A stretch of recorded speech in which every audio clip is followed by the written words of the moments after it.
Well, thanks so much for having me. This is really fun. And just, I was telling Ricky and Jim before this that it's like just great to meet any other Catholic artists because sometimes I don't see them like in my daily life all the time. So it's so fun that you can use this to kind of connect with people.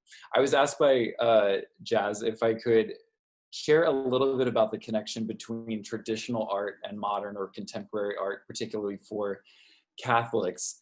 And this talk might get a little like deep. That's where it ended up this morning, just because this is actually a question that has meant a lot to me over this past year, and a question that I've really been wrestling with, which is, what is my relationship to the artists that came before me and my relationship to the ones that come after me? And so I just thought, sharing artist to artist, that it might be kind of nice just to take you through a little bit of that story for me, as well as just what are the things that I'm like wrestling with and praying with as an artist. Specifically those questions that I think can be like super beneficial for you as you are developing and growing as an artist as well. So I'm going to kind of tell 4 different stories that I think can kind of help with that. The first is I want to introduce you to an artist from the past who we might call traditional, but who's meant a lot to me. I want to share a little bit about how his story connects to my own, or how I've found a kind of connection to him. I want to talk about, after that, an analogy that I've found to be helpful to understanding my role as a contemporary artist, something I think might be helpful for you. And then I want to end on this question that has been, I use the word like a lot, but like haunting me, following me for a little bit, of what does legacy mean for us? And I think that it's something we don't talk a lot about as Catholic artists, but it's a conversation that has meant a lot to me recently. So I want to first start off by introducing you to an artist that a lot of us know, but I came to know very personally by understanding his art a little bit better, and that's Caravaggio, an artist that by many accounts is a very traditional Catholic artist, but I think once you know more of his story, you'll understand he is very far from traditional. Caravaggio was a very complicated man. And I think that's something that we really actually appreciate about his art. We just don't remember that part of the story. So he was coming up as an artist in Rome around the Reformation. And so you have to imagine that the church at the time was really trying to go strong against Protestantism, which really had a lot of problems with religious imagery, being a little bit too much. And they were burning things and saying, we don't need these graven images of Christ. And the church doubled down and said, no, we're going to make a ton of images. and we resist that, right? And so he's coming up during a time when that is the sentiment in these kinds of like art schools and in these training programs. And so he's training to be a classical artist for the church at the time. And he stands out in his class because he begins bringing himself into the artwork that he's making, and he's creating things that are really feel complicated or messy, or people are saying like, I don't like the stuff that he's making. So a great example of that, one of his earlier pieces, is he, for school, was tasked with doing kind of like an art study. So you like kind of copy an earlier piece. And what he was commissioned to do, or tasked to create, was this painting of the god of wine and youth, Dionysus. And the rest of the art class, the rest of the art school, or actually I would just say art history, has always painted Dionysus as being the god of youth, the god of wine. So he's like having a fun time. He has a chalice full of wine, and he's lively. He's like a young person. But if you look up after this talk, the painting that Caravaggio did, he looks older. He's a young man, but he's like has green skin a little bit, like he's gonna throw up. He looks sick and drunk. The grapes are like a little spoiled, and it's just uncomfortable to look at. It certainly is not godlike, or what the people at the time thought God should look like. But this kind of painting will go on to portray what a lot of his career will look like, which is taking the divine, infusing it with all the horrors and difficulties of humanity, and presenting that as a divine image. And I found that so compelling. So he does this throughout the rest of his career. He's commissioned by a group of nuns to do a painting of the Dormition of Mary, which we understand to be when Mary dies or goes to heaven. He's commissioned to do a painting of this, but he paints Mary laying like dead across a bed. Her skin is greenish color, like she had died a little while ago. She's in a bright red dress, and all of the apostles are crying or on the ground and wailing or publicly grieving the loss of Mary. And it's rumored that he used a drowned prostitute as his model of Mary. And he does this many times when he's commissioned to paint the calling of St. Matthew. He paints a man in a bar, like a local bar, and he paints the people from that bar being called by Jesus. And in the end of his life, like I said, he lived a very complicated life. He is on the run from the police. He had, in a drunken accident, killed a man and is on the run. Basically, the Pope put out a warrant for like his head, literally.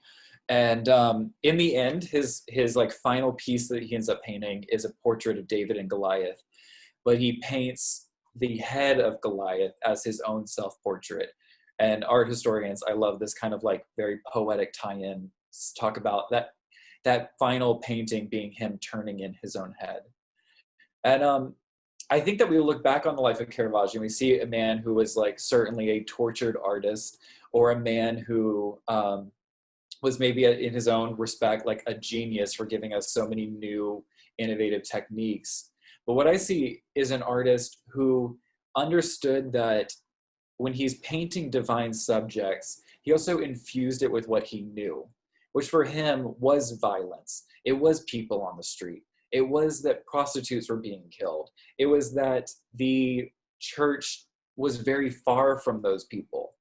And so really, I think some of the beautiful work that he did was that he took the things he was seeing out on the street and he brought them into the church building by painting them in there. This is a story and a person who like really resonates with me a lot, because growing up as an artist, I would say that I look back on my time as like a teen or even a child, growing up feeling like I wasn't painted in the church. And as I'm getting older, I'm finding a lot of people would agree with that sentiment. For me, that was growing up, going to youth conferences, looking at retreats and Catholic art, and not feeling like I connected with it because I am a gay man in the Catholic Church. And so that created a really complicated relationship between me and Catholic art, and really created a desire in me to paint and create from my own experience. And to really, like Caravaggio, really try to say the thing that wasn't being said. I think that I see this a lot in like other young artists that really encourages me, is that we have this kind of sentiment there's sometimes in Catholicism, things that aren't being said. And like the church at the time, we may like really pretty pictures, and we may really like all the Baroque and the decoration, and Jesus painted exactly like we've always had him, portrayed like we always had him. But I hope that we can come to appreciate the artists of our past, because they really felt that they had something to say to the church. And I think that you and I as artists also have something to say to the church. So like I said, I didn't see myself in these spaces. And I think that just instilled in me, maybe even subconsciously, a desire to paint myself and people like me into church spaces, and to really hopefully say the thing that I felt wasn't being said. As I've gotten older, I feel like that has come to mean different things for me. At times, I think that sometimes means representing our faith in different cultures that aren't even my own, and hopefully trying to represent other people, or really encouraging those people to to present the faith in their own way. It can sometimes mean approaching darkness and the uncertainty of God and the uncomfortability that we have with God, portraying that and expressing that and hoping to bring the church into that uncomfortable space to say that our faith is messy and we don't know all the answers and we are sometimes very lost, but that's a part of this journey as well. So I was really compelled by Caravaggio, and I think that it was really his story that started to help me to figure out my own place in this church. But I want to tell you one story in particular that I was in prayer, and I was asking God a question that I think a lot of us as artists ask God, which is, what should I do? What should I do with my life? What should I make? What should I create? And I'm looking at every other artist and saying, well, they seem to have it really figured out. And why do they have it figured out? And I have no clue what I'm going to do.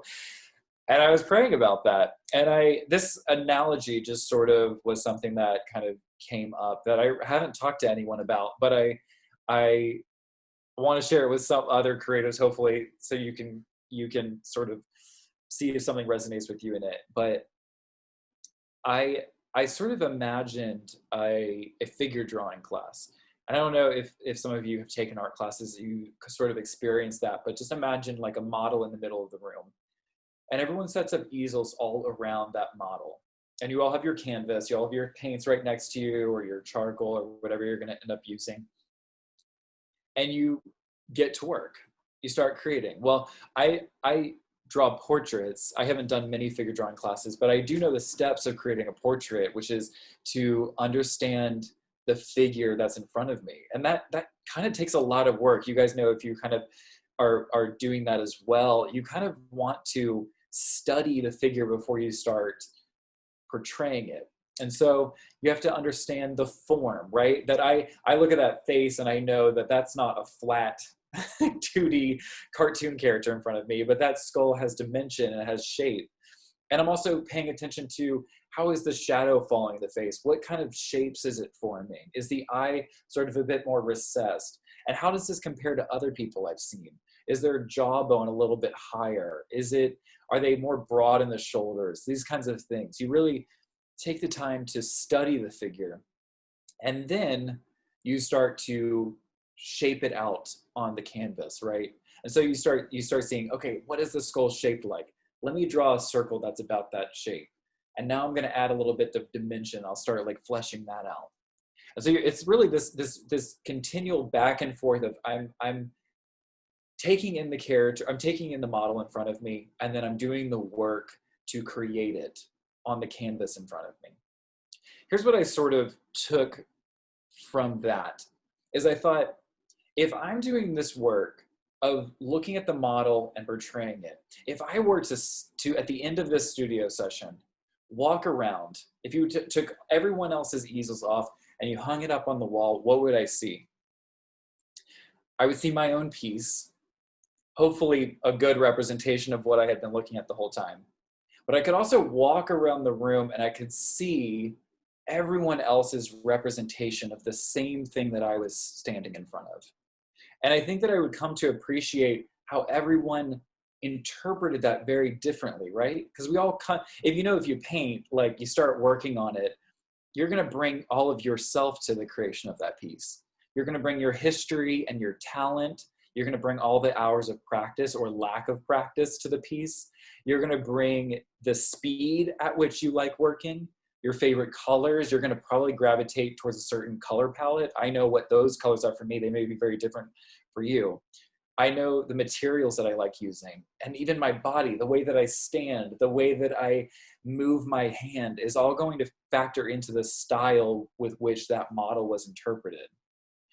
So I'm going to notice that. I'm going to notice all of these different representations, and I'm going to come to a kind of appreciation of the different artists in the room.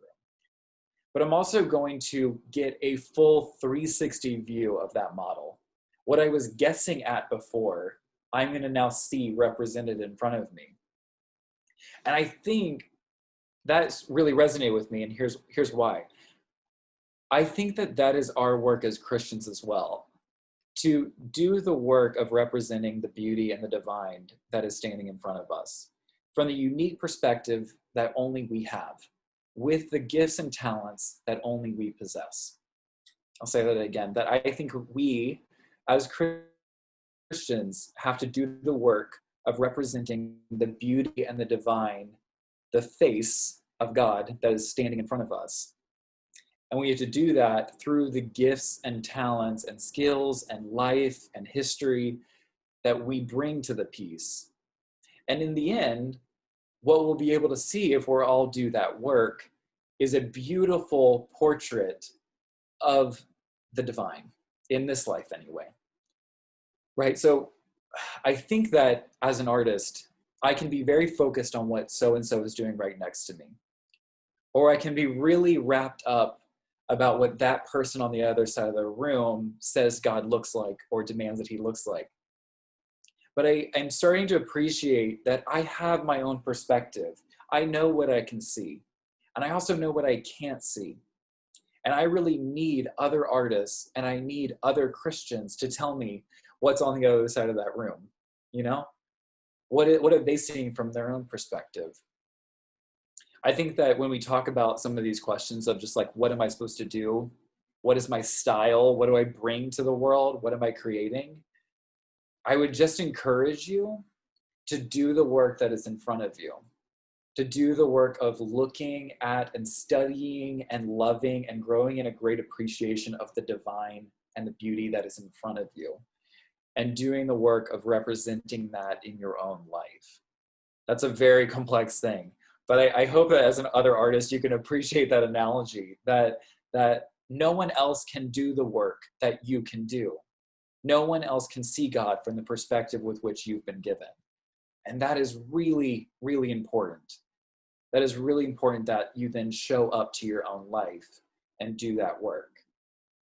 I just want to close with something that the reason why this question of modern versus traditional art really resonated something in my prayer about a year ago now, and why it sort of came up again is I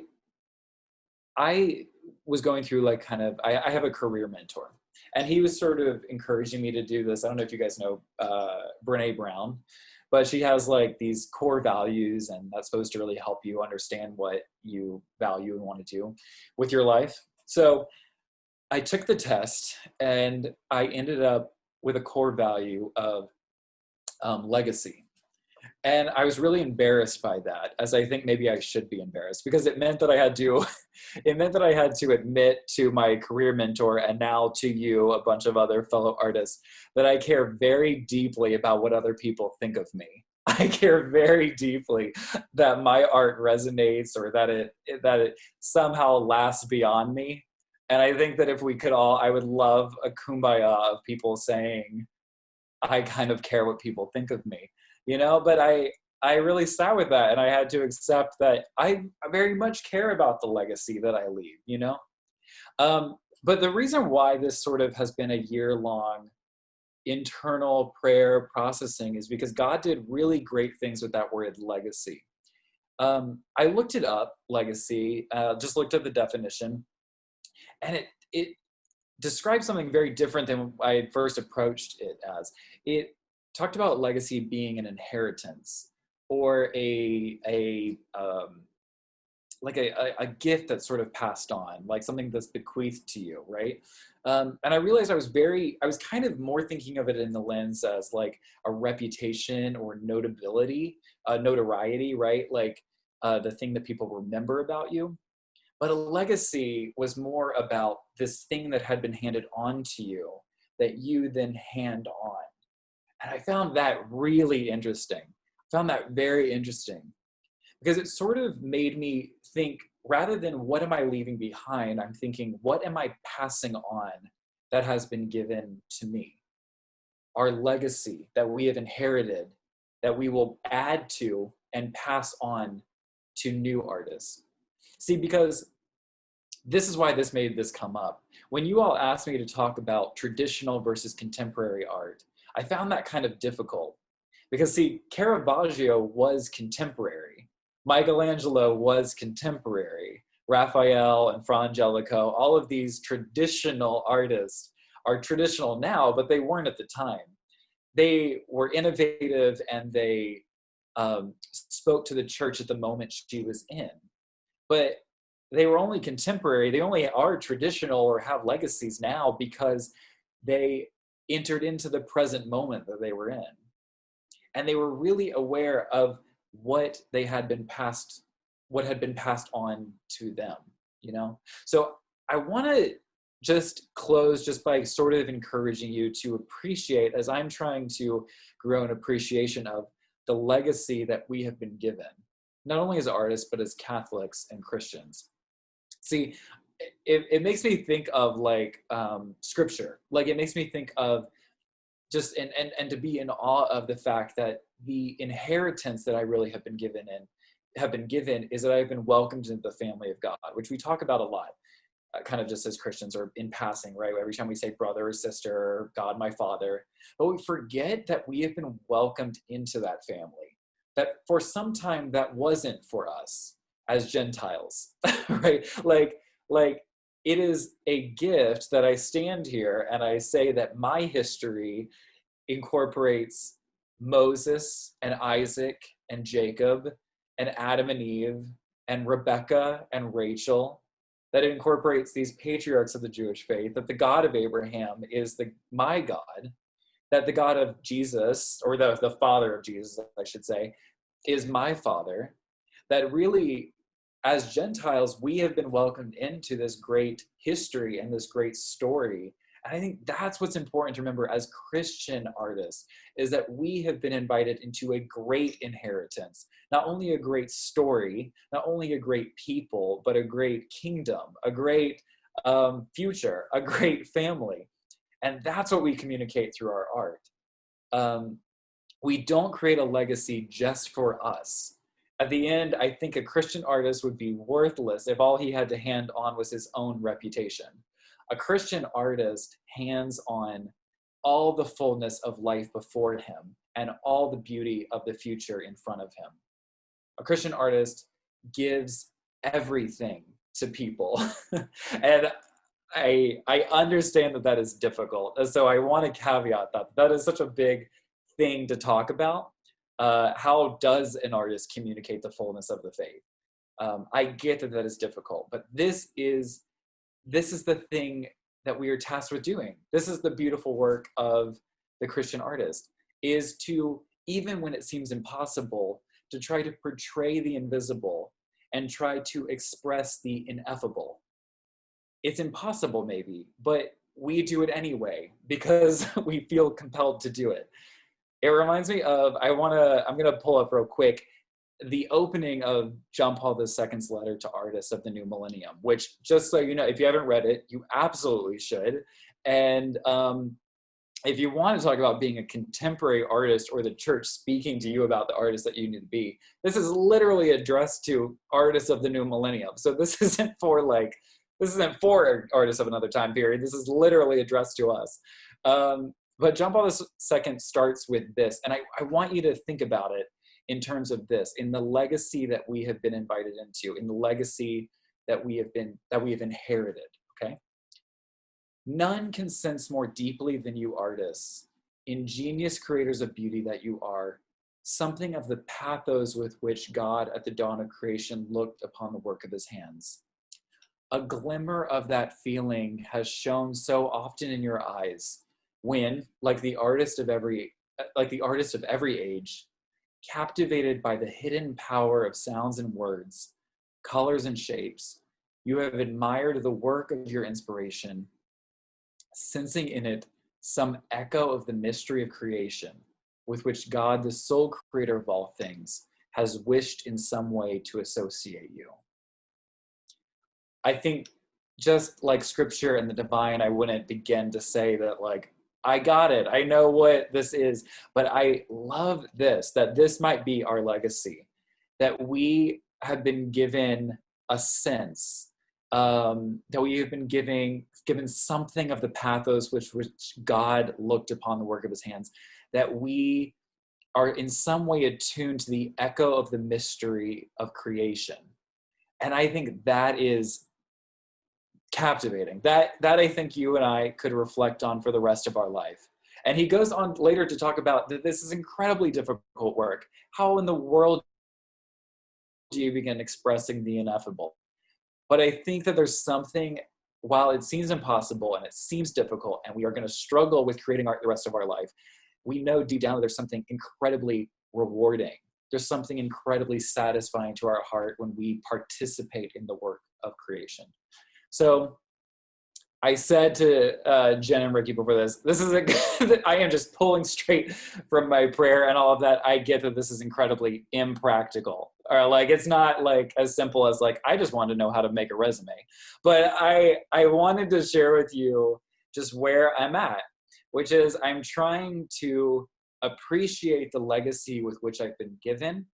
And I am trying to understand my responsibility as an artist of the new millennium, that I am an artist of this generation and this time, because I think that really means something. So I guess if I will leave you with something that is semi-practical, and we can move into questions if you have any, that'd be great. But is that I would say, can you grow in appreciation of the legacy that you've been given? As artists, we really like to think that we come up with everything on our own, that we're just going to close our eyes and a brilliant idea is going to come out of nowhere and we're going to give it to the world and the world's going to say, we've never seen that before. But the truth is, as artists, everything that we create comes from a collection of the things that we've been given. And so I would say, as Christian artists, how are you growing in appreciation of the Christian legacy that you've been given? Maybe that is reading the Bible seriously and getting into the story that you have been given. Maybe it's coming to know certain saints and growing very intimate in their lives so that you can tell their stories in new ways. I don't know, maybe it's picking up old traditions that we totally forgot. Maybe it's going back into our history and trying to pull the things that we dropped a long time ago and trying to reintroduce them to the church in a new way. But how are you personally getting in touch with the legacy and the inheritance that you've been given? And I think that would hopefully lead you to a great thankfulness that you have been given that legacy. And the second thing, like I kind of said in the analogy of the figure drawing class and in the example of Caravaggio, all of this will be processed and expressed and incarnated through you as an artist. So when we actually see this great tradition fully realized in physical form, or perhaps in the things that you write or the things that you perform, in whatever way you express your art, it's also going to show you to some degree. And so this can be a haunting question for you, or it could be an incredibly encouraging question for you, but I'd ask you, who are you? Who are you? I think that's a question that was terrifying at one point in my life, but I think that it's just as much a mystery to me right now as who is God? What is this life? What am I called to do? Is who I am. And I think that when you can grow an appreciation of the legacy that you've been given, and you can understand who you are and what you bring to the world and what you hope to bring to the world, then you can create really beautiful things that pass the legacy of our faith on to a new generation and hopefully add something to it as well.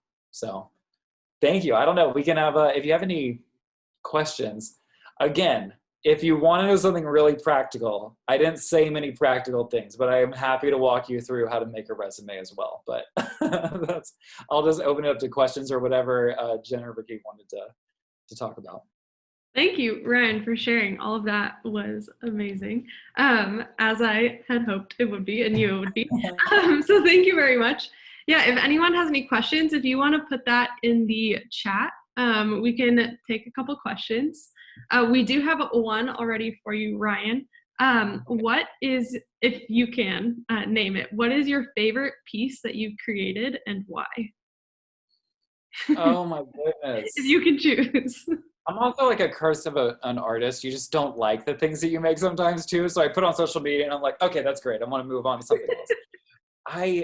I did. Okay, you know why I'll bring this up is I think you all should try this too. I think it'd be really interesting. So, something that I've been exploring a lot in my work has been how do you portray doubt? How do you portray darkness or the sometimes the things that worry me about faith? So I had an idea of painting the Virgin Mary, something I've done a lot as an artist, as many artists have. Um, but I turned all the off in my house and I actually sat right here at the table and I had all my paints and the canvas in front of me and I set about doing a painting like completely in the dark. And it was more just because I thought it sounded cool and I was like, this, I don't know, maybe this will get me in like some kind of new new thing and I'll appreciate something about the process. But the piece actually came together in a really beautiful and messy way. And that really made me appreciate the place that I was in, the faith experience that I was in at the time, which was really not seeing, it really wasn't into creating something really beautiful, something that comforted me. I just kind of wanted to enter into what was really actually difficult about my faith, which was that I really couldn't see the good all the time, you know? And that piece is up in my room. It's a little messy, but I think it's also beautiful. And I think that was maybe the most like explorative, or it sounds like the most like, oh, modern art kind of thing. But it was fun to make. And I encourage other people too. It's like such a messy, fun, difficult experience too. When you're picking up blue and you think you're picking up blue and you're picking up lime green and you can only really see that when the lights come back on. So yeah. Well, that's awesome. Thank you. Yeah. Yeah, I don't know if anyone has any questions, wants to put that in the chat or just unmute yourself. You can ask that too. Oh, Christian just asked, I don't know if you can see this, Ryan. Yeah. You want me to read it? There's a doozy. What are some do's and don'ts when it comes to creating art that might be a little controversial? I aspire to be as controversial as Caravaggio. I don't think I have the guts to be that controversial. What are some do's and don'ts when it comes to creating art that might be a little controversial? Okay, I don't know if this is bad. Y'all can like literally step in if you're like, I don't think that's right. But I don't think there's a don't. I really think you should literally just do whatever it is that you need to see. Safety is for other people that aren't artists. It's not for us. Don't do it. Like just make literally the thing. I think I would say controversy. I mean, I guess no, I was gonna say like don't make shock art for the sake of it, right? Don't just shock people for the sake of it. But sometimes, yeah, actually, yeah, there's plenty of people in pews that I think need to be shocked by something. And I think that what Caravaggio really was tapping into, like he wasn't making the faith dramatic. He wasn't taking the story, the calling of Matthew, or the beheading of Matthew later on, or the death of Mary, or the Dormition of Mary, or I don't anything that he painted really, the beheading of Goliath. He wasn't making them controversial or dramatic. He was just reminding a church that was falling asleep just how dramatic the gospel really is. You know, if we really painted, I mean, the beheading of St. Matthew, like this priest who's killed by a hitman after church, if you were to really paint that without the cherubs and actually just paint someone in our local parish being murdered, I think you would call that controversial, but that's literally what happened. So like, I think that, I don't know. I wouldn't try to restrain yourself. We have too many people that are restrained. We have too many people who are walking around the lines of being careful. And it's certainly not, leave that to boring people. That's not for artists. That's not for artists at all. Yeah, yeah. Oh, well, I should have kept reading the question.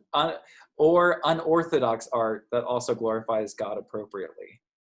Yeah, that's a really interesting thing too. I wasn't sure I was gonna bring it up, but I never really bring it up. But a piece that always inspired me when I was young was wow, and if this isn't a gay child growing up, was the Judas music video by Lady Gaga, where she's like, where they're like, Jesus is a motorcycle gang. I loved that. Unorthodox? Yeah, I guess. But yeah, but again, I just think, I don't know, something deep down tells me, and maybe hopefully it tells you too, that I don't think it's the role of the artist or the vocation of the artist to be safe, but rather to tell the truth. And that is much better. I would think an artist that is lying is a worthless artist, and we certainly don't need them in the church, But so just tell the truth as you're seeing it, But yeah. Awesome. Yeah. I mean, I feel like artists are meant to create, and whatever that creation is, just Whatever that is. I mean, that might not always be like that. I'm not saying that every artist needs to be like drawing like Caravaggio, blood and guts and drowned people. Like, no, sometimes the truth is that this world is beautiful and sweet and wonderful. And that is great too. That is a wonderful, but I think you're only going to know that by understanding kind of how you see the world and what you bring to the world. I think that's a beautiful thing about that. So yeah. definitely. And then one more question by Eugene. When will you be selling new merch? When will I be selling new merch? Soon. I was just telling them beforehand. I'm working on it. I am trying to, well, I'll tell you, I'm trying to get a collection up around All Souls Day, All Saints Day, because I love skulls and saints, and what a perfect time of year. Those two right next to each other. So I'm trying to get new merch up, but it's fun. It's a fun process to kind of make stuff, and then to see people wearing it is even better. So it's it's kind of cool. When I designed a shirt a long time ago that for like a ministry or something, and I took a mission trip many years after that to Haiti, and there was someone wearing my shirt. Someone had donated. I won't be offended, but they donated it, and someone was wearing it that I was working with. They were like a missionary in Haiti, and it's just cool. It's cool to see your artwork like kind of go out, and people live their lives with it. So yeah, so I'm excited to make some new stuff. It's a very new thing, selling my artwork. So, but that has been my latest creative venture. So. Awesome. Well, thank you very much, Ryan, for joining us today. If everyone could just like blow up the chat with thanks, or toss up the little clapping hands in the corner, that would be awesome. If you want to find Ryan, he is on Instagram at RyanMCQ, and you can see all of his amazing art on there. I love his Mary one he did for the Assumption last year, so just scroll a little bit, find that one. Yes. Yeah, and then and Christian too. Someone in here at Christian is from my household at Franciscan. How fun! Oh, you're wearing it this whole time. Oh my goodness! Yeah, we're in the same household. I love that. That's awesome. So I don't know if you're wrapping up, Jen, but I was just wanted to say, like, I'm just so encouraged by all of you. You're creating like such great stuff. Like, so I'm so encouraged. Please reach out on social media, because I love seeing what you're creating. And I think, just so you know, it's so encouraging to me to see how you are interpreting this like legacy that we've been handed on. You're already doing such a wonderful job at it. And I know that, I guess other people see it. I know the wonderful couple from Reliquary brought it up too when they were talking to y'all, but like it's very needed. Like I think that